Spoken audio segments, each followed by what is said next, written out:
Unchi, I already started.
Hey, Honey Wash Day. This is Toksa Hour. I am Maggie Ross, and I am live from Porcupine, South Dakota, along the Porcupine Creek where the porcupines roam. The mantra. Anyways, you better go grab your coffee.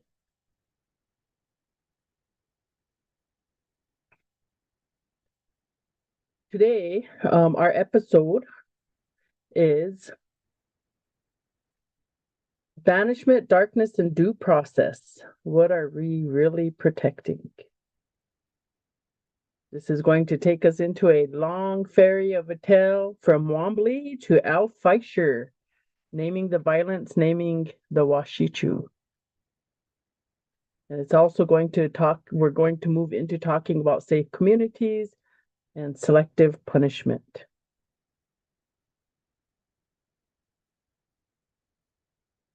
So today will not be a light topic. It will be pretty deep and heavy. We are going to be talking about banishment, safe communities, and also why we must keep our eyes on Sudan, Congo, and Palestine and the Pioneer Indian Reservation. Because oppression doesn't have just one address. It doesn't. And that's what we've been talking about for some time now on Toksa Hour. Like land back is like land back all over the world. Like we might have just originally thought land back was about indigenous peoples in Turtle Island and our land issues here. We learn new. We learn anew. So I gotta take another drink of coffee, man. This is gonna get me in trouble.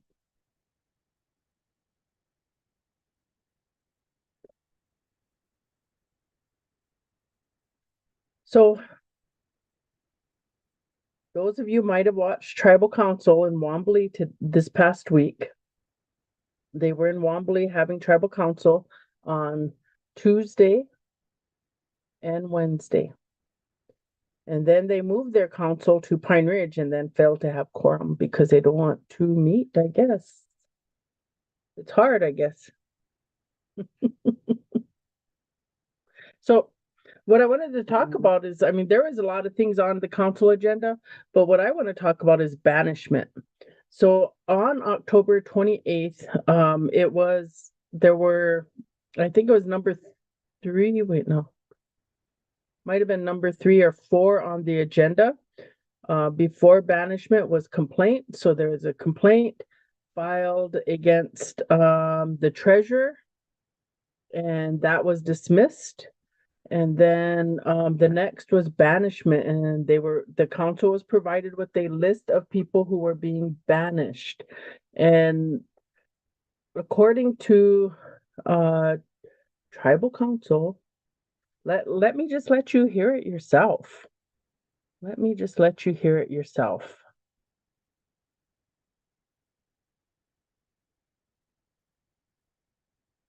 And this is going to be Councilman Still.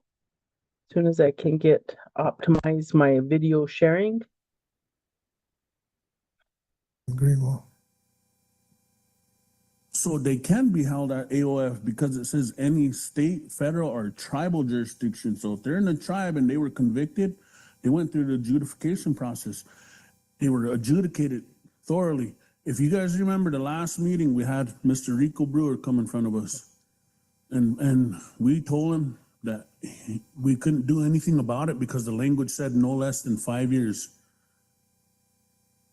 And we talked about this thoroughly in committee, that the court process was their due process.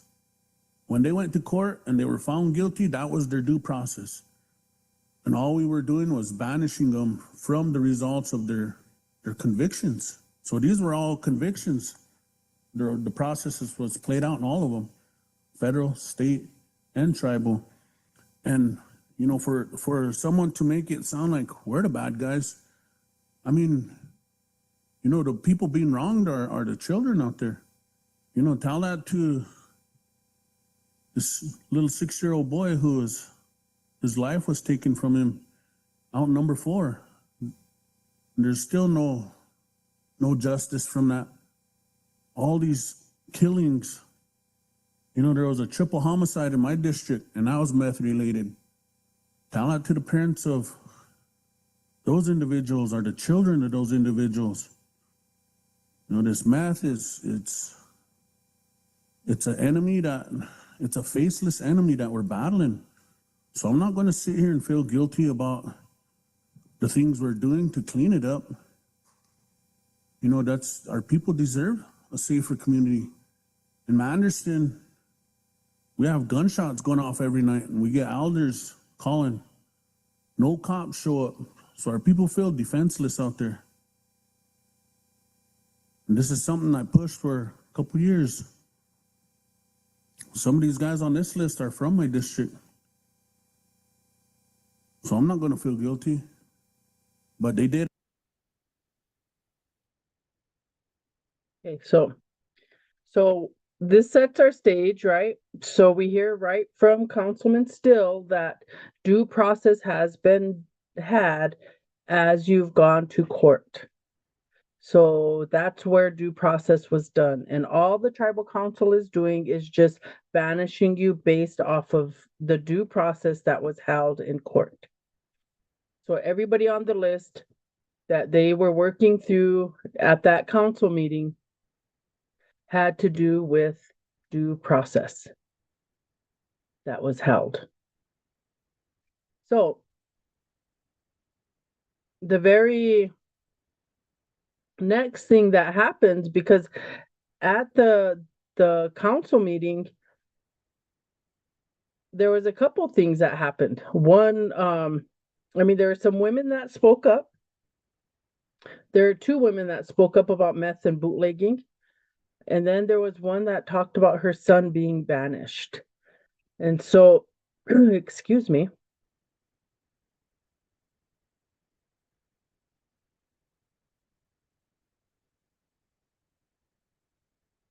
So as we get to that, I'm trying to set the next part of this reel up for you guys. We're going to be able to.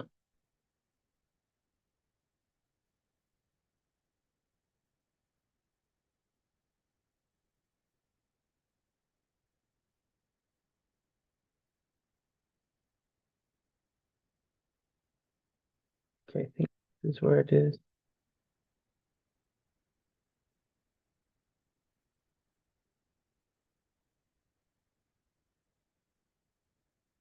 I apologize. I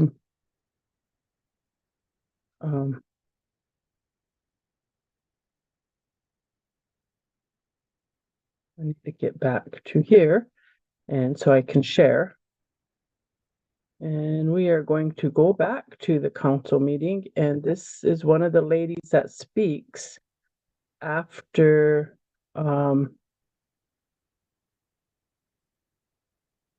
This is something I pushed for a couple years. Some of these guys on this list are from my district. So we'll continue to So I'm not going to feel guilty. listen. But they did have their day in court. They were convicted. And now we just follow the law.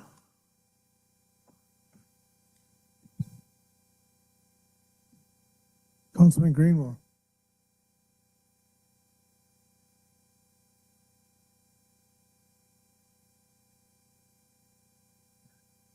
Okay, ma'am, if you can use the mic. I had a question about this meth. I'm gonna call it an epidemic here. So you guys are dealing with them tribally. Hello? Are you guys dealing with them tribally? Are you? Because there's this boy that's dealing meth down here. He's been convicted 3 times. Did you guys banish him? No, you let him out. He did it again. Last Friday, I was threatened. He was gonna walk in my house and shoot us because I hate meth, because I yelled at him for selling young kids meth. He's in jail right now as we speak on manufacturing, distributing. They'll probably get out and walk around here and happily do what he was doing before. He's been in your jail. Are you guys going to deal with him?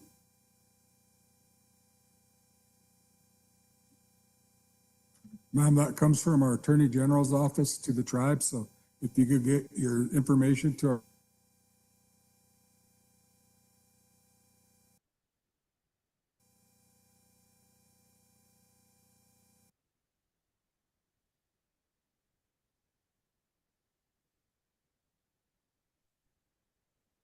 Was it's trying to pause it. So that is one of the ladies that spoke at Wanblee, and she's actually gone viral now. Heard that clip. Hello. It's like so there's a couple things that are going on about this, and going through this and listening to what is happening. We can't keep living like this. We can't keep living like this. And so what are the consequences? Banishment, right? Like, we cannot have meth, or our communities are not safe.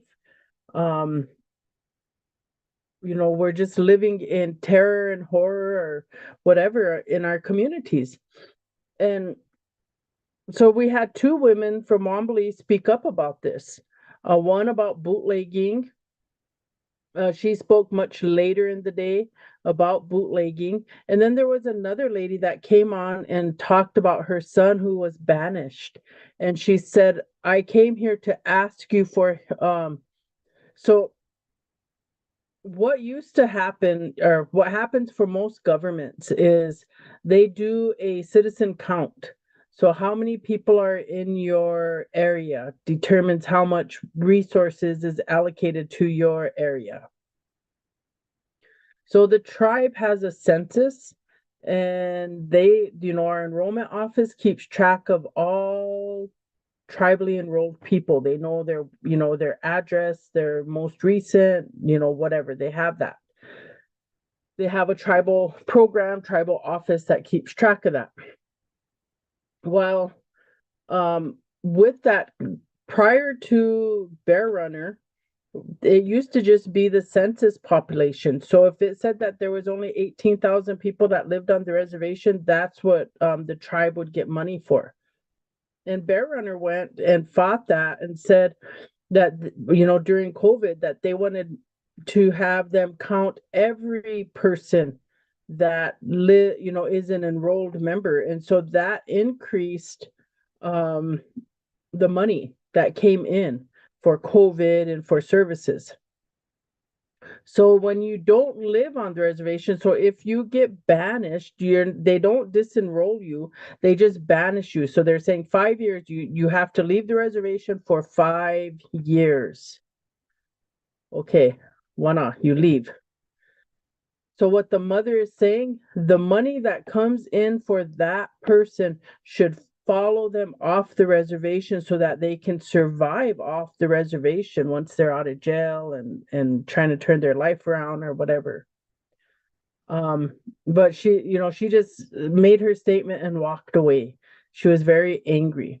And so there is some legitimacy to that you're going to banish people. So this is what I've been saying for some time. You're banishing them from the reservation, and then they're going to go to Rapid City. And then if they don't get the appropriate treatment and help, like if they don't accept it, they just stay within that trouble. And so North Rapid or the Indian community in Rapid City, all of that drugs and behavior is coming there. And so now, I mean, they like in Rapid City, they had the boys, right? Is like the homegrown gangster people in Rapid City, the boys. And so whenever they started this whole process of banishing people, well, now there's a mixture of gang culture in Rapid City. So there was an effort to convert, and this was back in 2020, 2021. There was an effort by that one councilman that was speaking his own daughter to convert people to gangster disciples. And I think they were associated to the Mexican cartel. And that was all so I'm not adding or whatever, that was all in the papers. Rapid City Journal was talking about it, all of that. So and it had to do with all the deaths that were happening in what was that housing complex there? Remember they called the area the Woods. Anyways, that one place there. So that was all happening there. So what are we doing then? So when we're talking about banishment, so we heard Councilman Still talk about banishment, that it is due process. We're doing this because of due process. Due process was already held, already done when you went to court and you were found guilty and sentenced. Due process was already done. All we are is at the final stage of it and banishing you from the reservation for 5 years.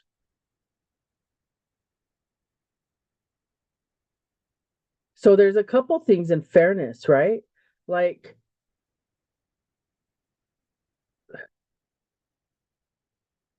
due process, we are following due process of the law. But you saw it in that meeting, we saw it.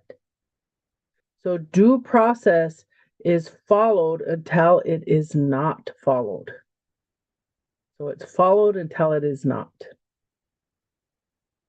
And so some people, there's some favoritism.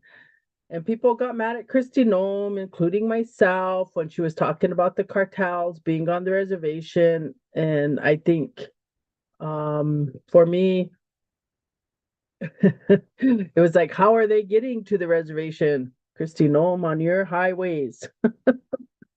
But so people were mad at her for saying that. But it's true. And so we have there was an individual that comes up on the banishment list. So they go through and they're banishing. And then there's a person that comes up. And then we see the council try to back up on that. It still passes. He still gets banished. And I will give it to Councilman Still, because he still votes for it, even though that colleague on the other end, that council rep from Lake Creek, was trying to undo it or table it and stuff. He still stood his ground on it. So we can see that due process, it just depends. But I was really glad for the council that they kind of stuck to it and said, no, if we got to do it for everybody. And so I'm glad for that. But we can see one of the things about, reservation life is that we're related to everybody. And oftentimes people will fail to acknowledge this, that the meth and alcohol use, drug use on the reservation is used as a control mechanism.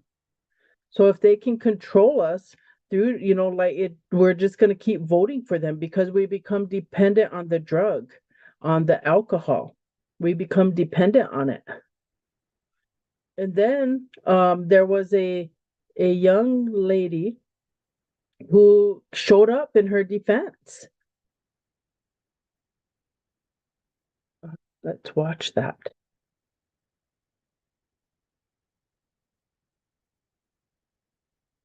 Mhm.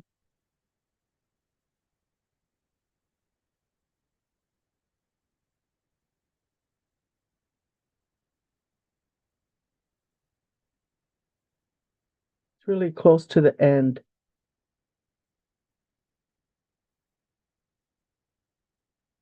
Mm.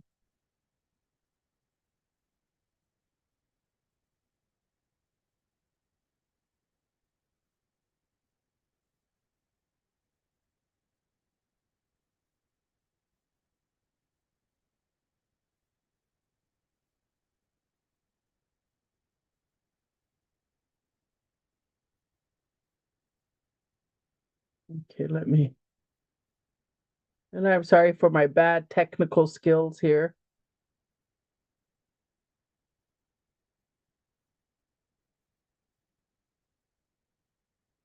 I apologize.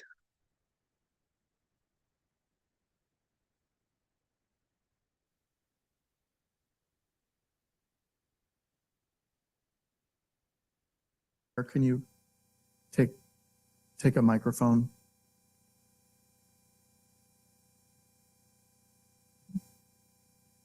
Did you receive a notice of exclusion and banishment in the mail? And you're here to present evidence to the tribal council. Is that correct?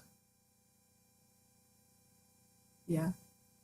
And do you have any evidence that you wish to share with or your own testimony with the tribal council about your conviction in tribal court for bootlegging?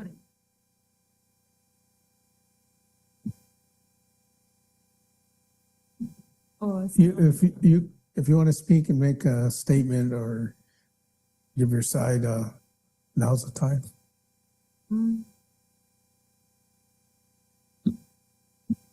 I apologize for the visual. This is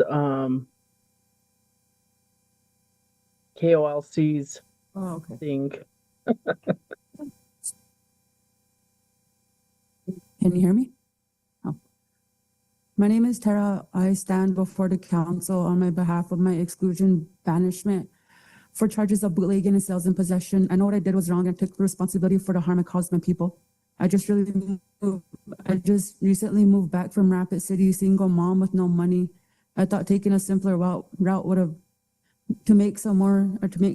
I was struggling just like everyone else. Jobs weren't available at the time in Cayo.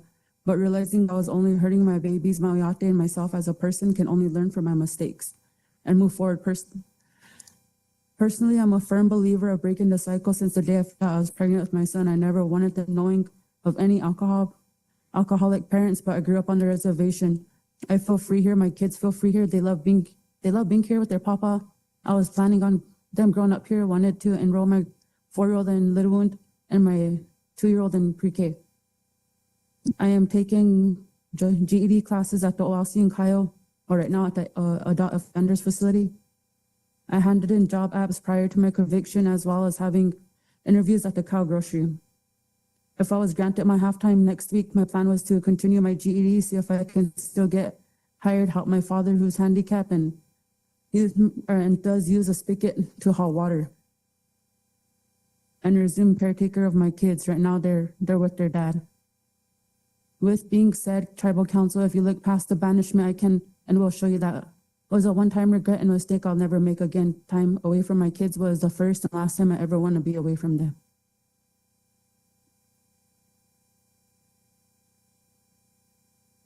That's all I have to say. Thank you. Okay.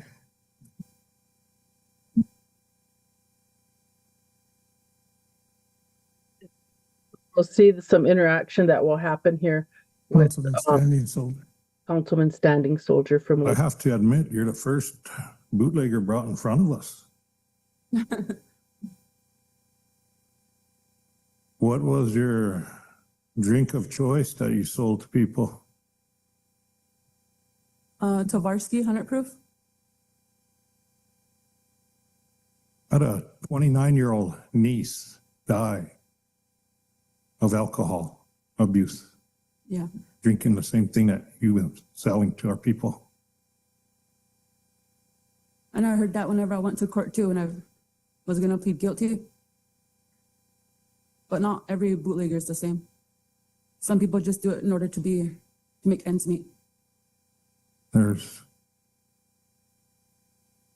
That is probably the worst excuse for making money I've ever heard, besides being a meth dealer.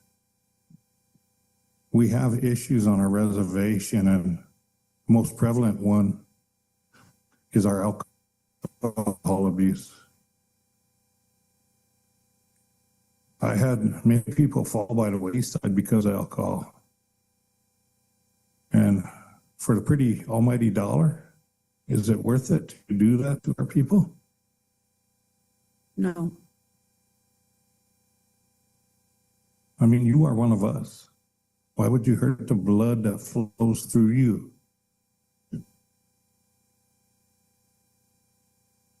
That's, banishment was something that was done as a last result. You're a young lady. You got a future as a mother, as a good citizen of our tribe. Yet you didn't look forward to the future of your children. You look forward to making the dollar. Just one final question. Was that dollar worth it? No. Thank you. Councilman Little Thunder.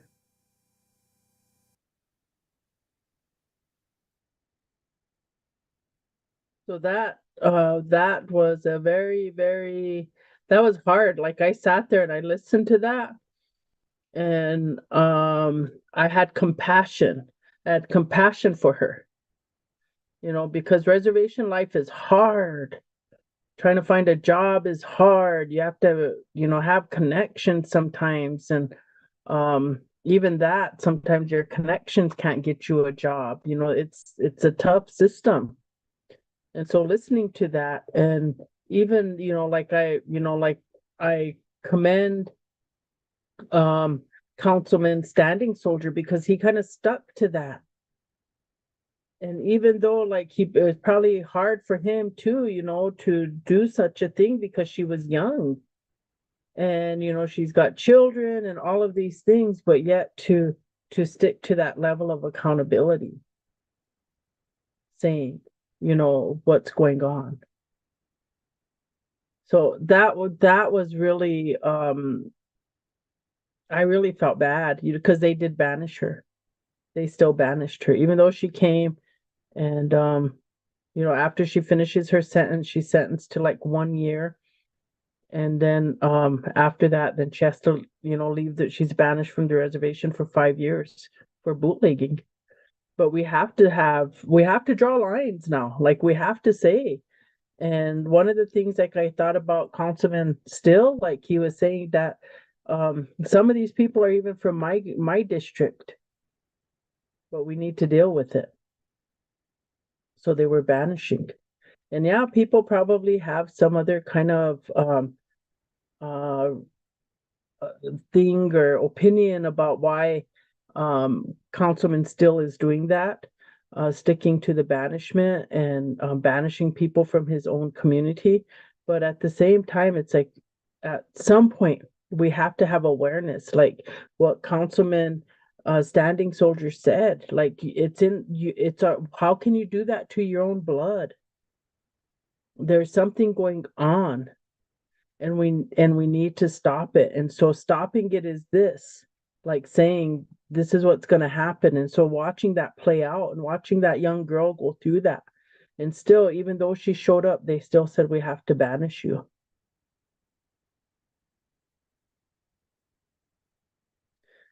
The downside of this is that there is a lot of people going through for meth and alcohol.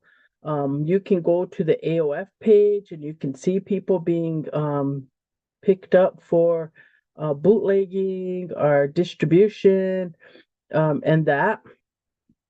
And then in the federal dockets, you can see convictions.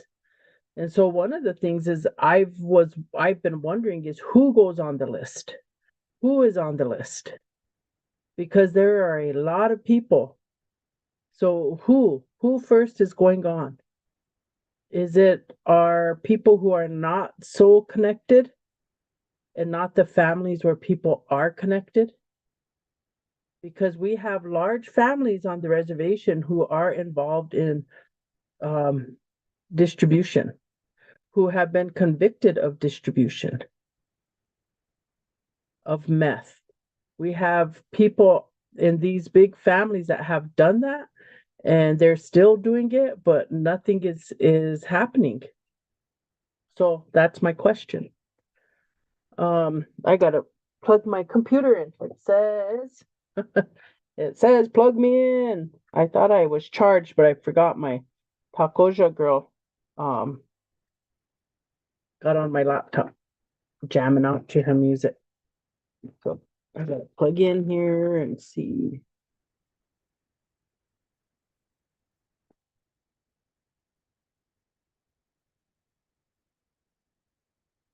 So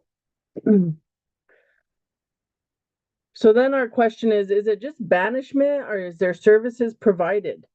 Are we doing preventative? And I do know, like Little Wound School, they have a lot of trauma-informed things going on. They have this huge grant that they have out into other schools where they're providing services for students, which is great. However, we don't have this thing happening in our communities. At one time, there was a SAMHSA grant that was applied, awarded, where it was supposed to be in our communities, doing things in our communities, but I don't know what they did. It wasn't in our communities. And so how do we help in our communities?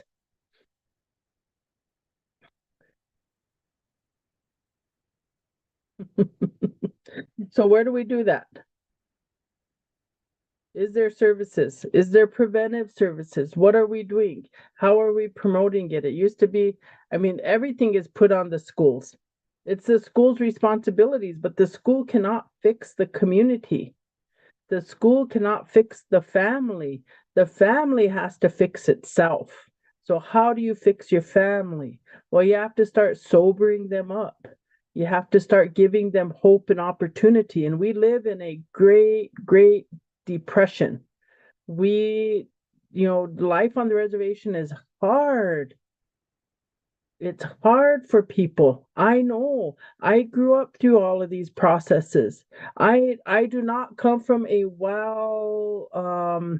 to-do family. I don't. I had to work hard.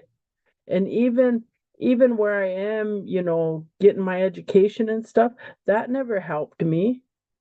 It never helped me because I'm not a part of that elite group. My family isn't. We're just not. And so being able to to get my jobs, like to be a teacher, like I've even had to, like, school districts on the reservation would hire a TFA over hiring me because their attorney told them to do so. Because I challenge a system. And it isn't that I was challenging every system on the reservation, but I just stood up for myself in one institution. And then that's what happens is everybody's bought in.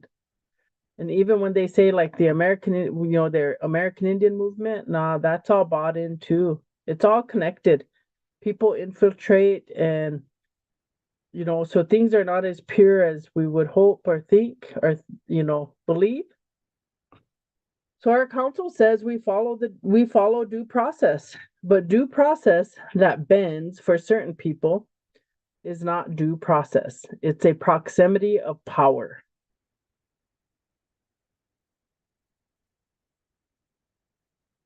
Because at the end of all of that,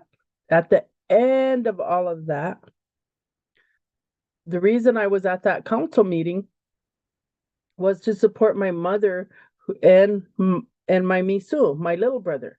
My little brother was banished about 11 years ago for something he wasn't even convicted for. And so when they say due process, it was followed in court. He was banished for something he wasn't convicted for. And the other side, they have every right to be there. They have every right to say whatever they're going to say in their defense for pushing something. They never even followed a process. It was a motion came on the floor.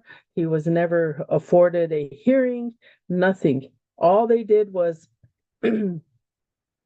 banished him. And I remember it. I was sitting at my office and I was listening to council, and I was working on the computer, and they started reading this thing off about banishment, or they went into executive session for banishment of somebody, and they came out.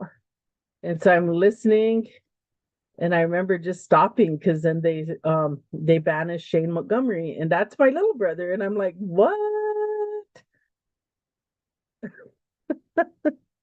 And so he got banished. My little brother, he's my little brother because his grandmother and my grandmother are sisters. And so I've known him his whole life. He, grew up with him, all of that, got after him, all of those things. And so when that happened, it's like he had to leave the reservation. He lost his home. He had his own home, his family. He's not enrolled here. He's enrolled with the Crow Nation, but his wife and children were all enrolled here. They all had to leave, disrupted their whole life. And he never, ever, for all these years, he never got due process, ever. And so he went to a pleaded last administration to hear it, and they heard it, and then they overturned it to lift the banishment, and then they did some political muckery and got it overturned, the overturning. And so then he didn't get unbanished. They didn't lift the banishment. And so this administration, again, he went in. My mom went to support him at the committee. And so he got his hearing there, and then got to talk, and they said they were going to look into it, and they looked into it. They didn't follow the process. They didn't follow any rules, nothing, but it has to do with who the family is. So that happened. And so they got to council, and so we went to go support to see what was going to happen. And then they went into executive session, and then they adjourned after the executive session. And the next day we went out there and they tabled it. They said because the other family was not here, they tabled it. And my Toshka, his name is Ty Lunderman. He's the Porcupine District representative. I'm really disappointed because he is blood relative to that other side. So he should have recused himself, but he did not recuse himself. He motioned to table it because they weren't here. And as soon as he did that and they were voting, he is on the phone to them telling that, so when I asked Mylekshi Davy, who is the other representative from Porcupine, what does this mean? And he's like, I don't know. And so the Lake Creek rep said, you're going to have to take it back. He'll have to take it back to Law and Order and bring it back. So it sounds like as long as they never show up, it'll never get addressed. And so he'll just continue being banished, which isn't even right, because we heard them say due process of law. He was never convicted. So it's just the political power of a family being able to go in, because if it was true what they were standing for in that case of the allegation, if that was true, they would be doing it for every person that was convicted of similar charges that they were alleging. So I don't know. And people could be mad at me about it, like I'm gonna say what I'm, stand because we should be on air transparent, right? Have a hearing then. Do the due process then. Do that and put it all out there. Because you can't stand in one and say this, but yet have banishment of other people who were when you defined and said they went through the court of law. So they went through their due process was there, so we just banished. And then now you're saying for this one particular case, because of who the family is, that we're going to overlook it. And all your relatives who sit on council, don't recuse themselves. And I'm just going to say, hats off to Sonia Littlehawk Weston, because she does that all the time. She recuses herself if it's her family. And she did that at the very beginning of that meeting with that complaint, because that was her relative, her nephew that was bringing a complaint. She recused herself from it. But here, Ty Lunderman did not recuse himself, and he should have. And then, he doesn't go to committee meetings anyways. And so that's just like a hard thing. So so that's what happens here with banishment. Like, we want to truly believe and acknowledge that this has to happen. But then again, our council said we follow due process. But due process that bends for certain people is not due process. It's proximity to power. And so we know on reservations there are proximity to power. And we know who the proximity and the power is. And it isn't me and it isn't you. So, all right. So the hard conversation. We do need safe communities. We do. Let's be honest. Our people are tired. Meth, bootlegging, violence, trafficking, that's real. Our grandmas are scared. Our kids can't play. That fear is real. It's real. We live here just in Gooseneck. We try to have a safe family. We're try to be sober. We want to live a good life. Live in Wolakota, but yet that's not what we're afforded here. Because there's drugs running up and down this road. People stop at our approach, doing drug deals there. People just walking through our land, going to another place behind the hill there, where things are happening, and we report it, but nothing happens. Nothing happens. It still goes. And then sometimes they say, you need, kind of, and it goes back to what the lady was saying at Wanblee, that they even did a sting operation, but it didn't change anything. So we could do sting operations here, but it doesn't change anything, because the power of drugs on this reservation is beyond insanity. The power of drugs. Who's involved in it? Up and down Porcupine Creek, up and down Porcupine Creek, you have drug dealers, you have bootleggers. Why do they continue to get to operate? Because they're connected. The proximity to power. They are connected to somebody who has the power. And the power isn't that tribal council person, it's the power of the person that's standing in the back. And this is what we learn in government, right? The corruption of government. It's the people funding it in the back. Who are you getting your money from? Who allows for that to happen? And so then when you look at, even like in the federal government, the regulations, we're going to get rid of regulations. And why are you going to get rid of regulations? It's so the people in the back, the shadow, those people are able then to deregulate and use those deregulations to put us back into places of work safety issues, slavery issues, OSHA, violating OSHA, or getting rid of OSHA. So then there's no safety and protection for people. So there's a lot of things going on with trying to have a safe community. And it's harder here on reservations to clear it up because we live in abject poverty. We live in abject poverty. So what is the tribal council doing beyond banishment and incarceration? We need them to be speaking to that. So banishment is removal, it's not restoration. So what's the restoration? How do you fix it?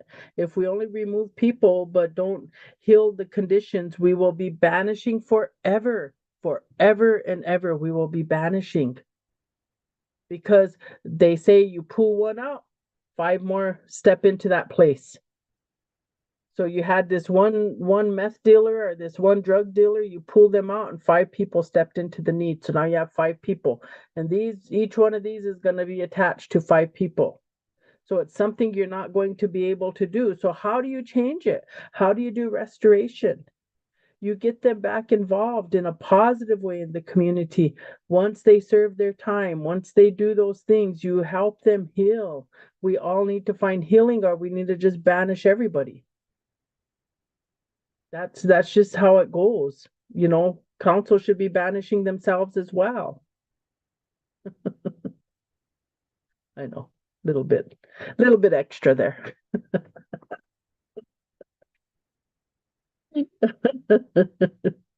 So when we think about Wola Kota and think about those things, we're all related.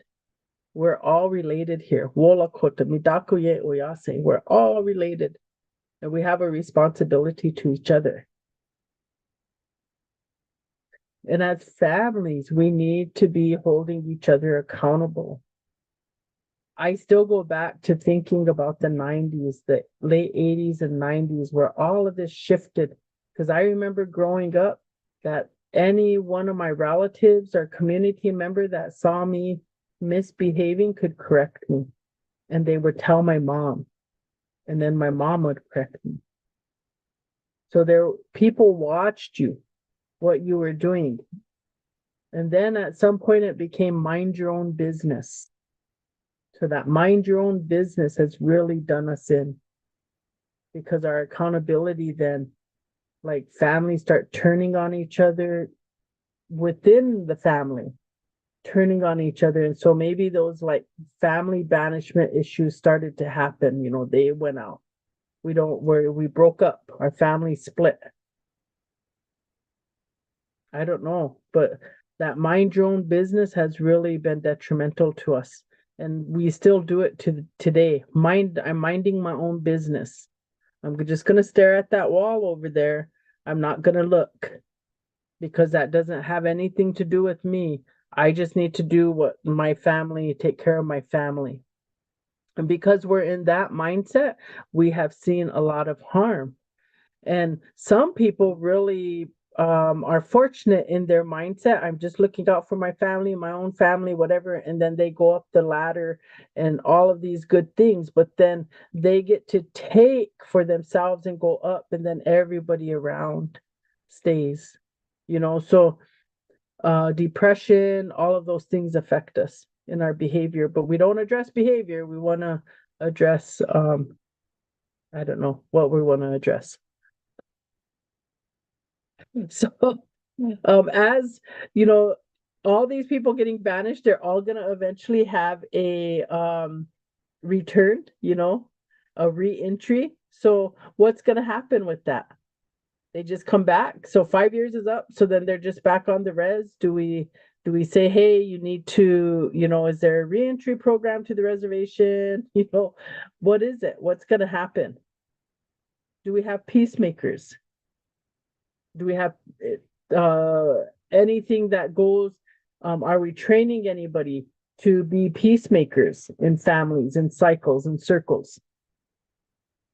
I know we do have addiction treatment, but we don't have enough. But we do have treatment, and there are people that go through it. So I want to say hats off to Ampetuluta for all the hard work that you guys are doing. And then we do have a domestic violence shelter, and so I want to say hats off to the domestic violence shelter and to all the people that work to find safe place for children and and people in violent situations. So I know there are people that are working hard to do these things. And then we heard with the lady being for bootlegging, where she said she was just trying to earn money. So there has to be economic alternatives. So bootlegging isn't the only business. Our drug dealing isn't the only business. I needed to make a quick $100, so this is how I did it. I need, like that. Like we need to find a different process. And so the other thing about banishment is in a Lakota practice. So the standing soldier said that, like that's a traditional practice of banishment. Banishment is they would, somebody that wouldn't conform, they were banished, and then they had to go live out there in the world on their own. And most banished people were identified by other groups because people just didn't travel by themselves. So if you saw a lone teepee out there, then they knew and they stayed away from them, and nobody would help them. Those were just like indigenous knowledge things that we had.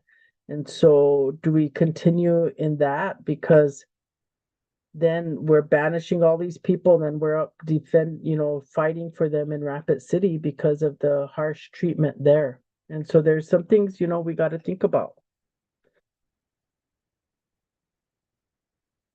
So due process then becomes a political process. There were clear, blurry lines that appeared when it came to certain people on the list. But thankfully, not all council fell for the blurry lines, like they stood where they were. So when we have blurry lines, this is where people lose trust. It looks like the hammer comes down hardest on the poor, the addicted, the women holding the whole family together, and it gets lighter for the well-connected. And we know that to be true. So we have to ask, is this public safety or political safety? We have to ask, what is it? If you can be banished because you made someone mad, that's not justice, that's weaponized governance. But we can't have those conversations because the way it gets framed, the way they frame things. And then you're just like, oh, okay. Oh, all right. Even for me, for telling you guys the story of my little brother, of his banishment. There's going to be a lot of people saying things about me, but that's okay. That's okay. Because he's still my little brother. And if you give him due process, you do all, everything that you said, if you can do that for him, or you should have done that for him, then it should be equal. It should be equal. And if you're going to take on state jurisdiction, something that allegedly happened in Rapid City, and bring it down to the reservation and say tribal council banished them because they did this in Rapid City. Well, let's go to Rapid City and pull all the list of things that have happened up there, and let's start banishing everybody in Rapid City. See how ridiculous that is? But we don't have power. We don't have power. And I don't have drug money behind me either. That's the other thing. So have you or a family member ever tried to appeal a tribal decision? Do you think banishment should have time limits? What support should be required before someone is banished? So those are questions, and I'm sure tribal council went through those questions, and it's tough. It's tough. Like I do believe you got convicted of that, you should probably be banished, because we got to somewhere draw these lines. Like we got to stop it. Nobody takes us serious. Nobody takes these things serious. They go off to, and this is continual. There's a family that you see all the time in AOF, and they're being held, and then they're sent back for federal violation. But they're in drug dealing family. but they're not even on the banishment list. There's a family, and they're not on the banishment list. Why is that? So as we start to get ready to close here, Toksa Hour, I just briefly wanted to say something in regards to our struggle here and what we go through in our issue of colonialism, imperialism, reservation life, and power struggles within and land back issues. So we have in the world, I am always talking about Palestine. This is the Palestinian Kafia, but there's also Sudan, and there's also Congo. They have the same spirit of violence happening. So this is where you make your, this is where we make our connections. The more powerful you become when you can recognize somebody else's oppression.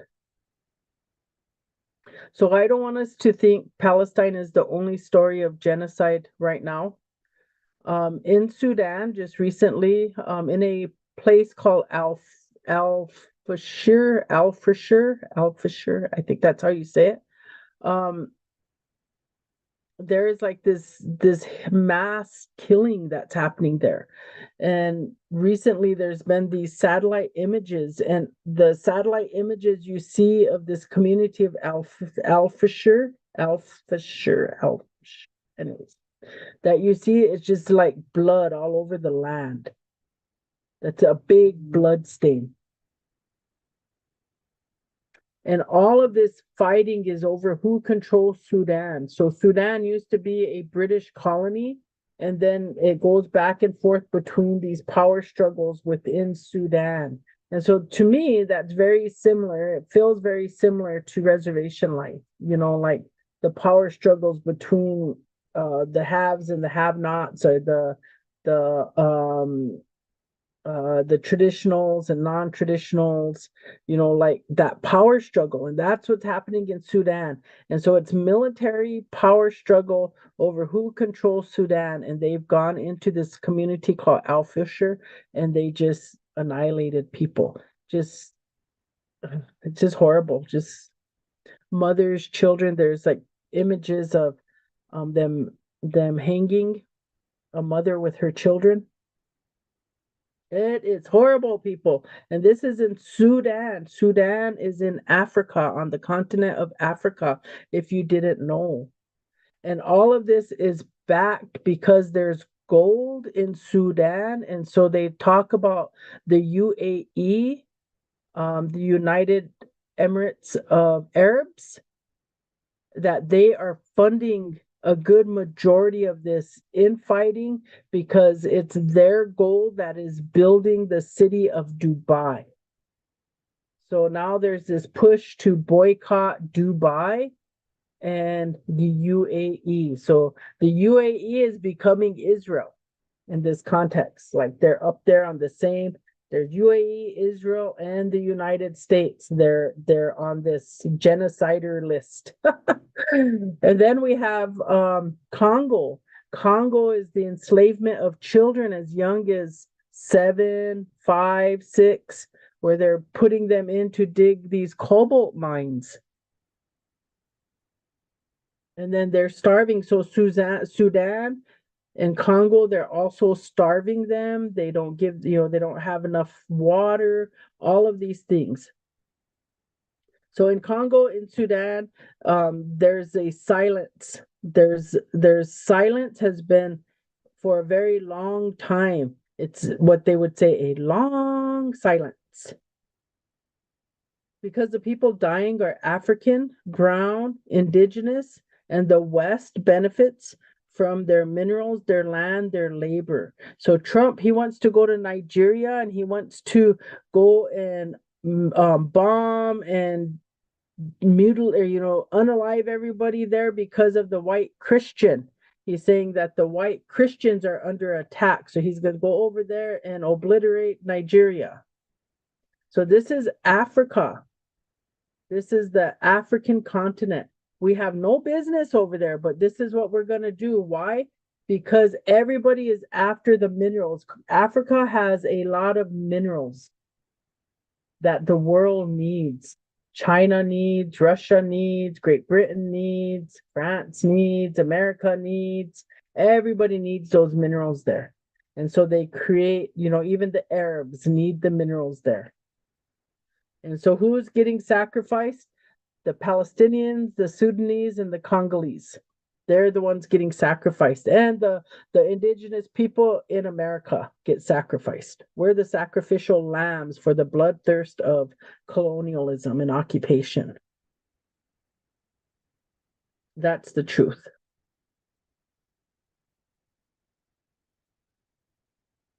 Palestine is not the only peoples who need to be freed from corporation and horrible, disgusting human behavior.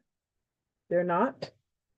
In Dakota and Lakota, we call that behavior, like they identified it long time ago. Washichu, taking the fat, washichu. Taking what is richest, what belongs to the people, not caring who it harms. That's what we're seeing globally. Washichu behavior in a suit, in government, in military, in cartels, in billionaires. We're seeing it. So when I watch our own council lean only on punishment and not on rebuilding, I see the same spirit, the smaller scale, same spirit, control over care. And that's like harsh reality of what it is.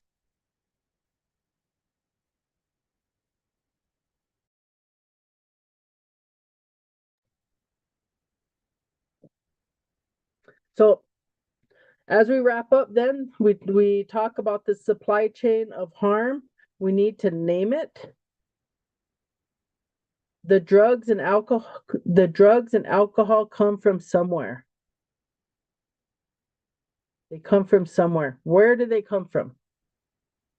Our people are being punished at the end of the chain, but who is being punished at the top of the chain? It's the same thing for immigration, when they're going after the immigrants, the illegal immigrants, even legal immigrants. But who is hiring them? Who is hiring the illegal immigrant? That person doesn't get charged, doesn't get indicted, doesn't get nothing. But the illegal immigrant gets deported. So it's the same thing.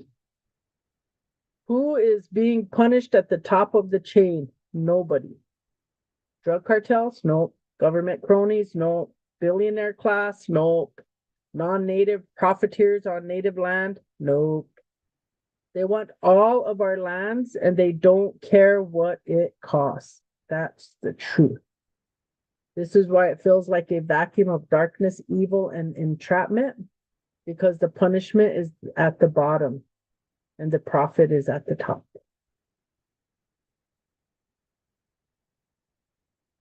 Our people are not the source, our people are the market. Did I say that? And somebody else designed that. That's gross. That's horrible. Maggie, don't say things like that. Dare we tell the story?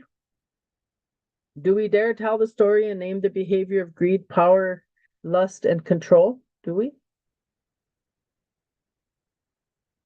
Some people don't want us to talk about this because it exposes how colonial thinking has entered tribal spaces. It's hard to admit that sometimes the Washichu behavior is coming from inside the tribal building, and sometimes in our tribal families. But if we don't name it, we can't heal it. So what does just banishment look like? What is a Lakota alternative to banishment? It is banishment, right? Should every banishment have a pathway home? It never did before. How has time changed for that? So how do we protect women and children and protect due process? But all these things. What is due process? If we make an allegation of something, what's the due process of the allegation if it never goes to court? Or if it went to court but was dismissed, or somebody was found not guilty of it, then what happens? Do we get to continue to say it? We must stay vigilant as we fight for our land back. In my closing here at Toksa Hour, I apologize. We got started a little bit late, so we're kind of running over the hour. So the thoughts about this is land back is not just flags and marches, it's also governance back, right? So we should want to be able to govern within our own family constructs, our own traditional ways. If our governance starts to look like the colonizer, secret lists, selective punishments, no appeal, that's not land back. It's not.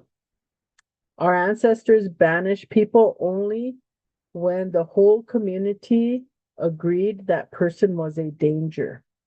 And even then, it was about protecting the people, not protecting someone's office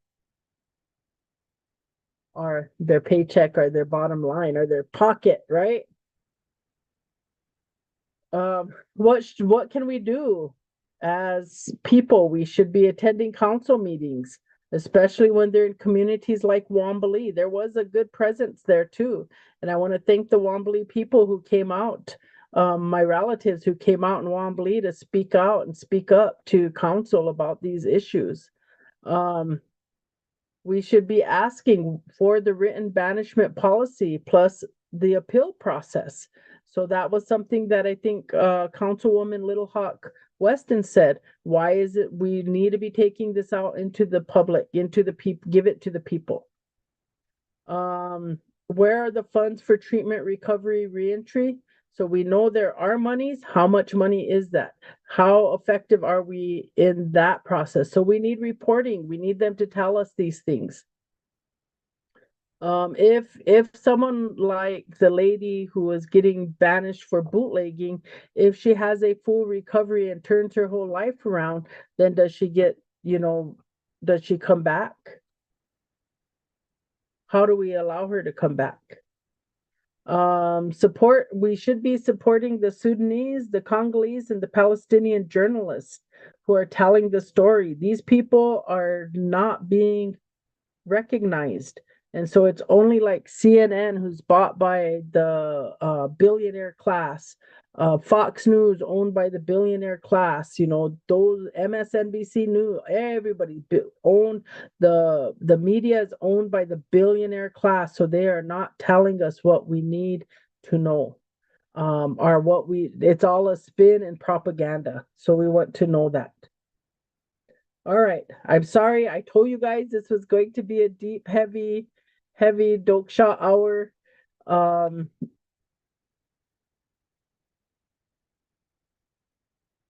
So I want to thank you for watching. Please like, share, comment. That helps build, subscribe, helps build the platform of Toksa Hour here on YouTube.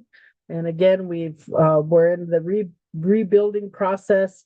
Even though we're rebuilding, we still try to stand and speak and within the truth of what we've been doing since we started. So thank you guys again. I really appreciate your support. Again, like, share, follow, comment, those things all help. And sharing on other platforms helps as well. And a lot of people, like I just saw Kyle Mestith, he said, I thought your podcast ended. I didn't know you was on YouTube. So Kyle, if you're watching, hello, we're still here. So, all right, you guys have a good rest of your week. Happy first day or second day of November.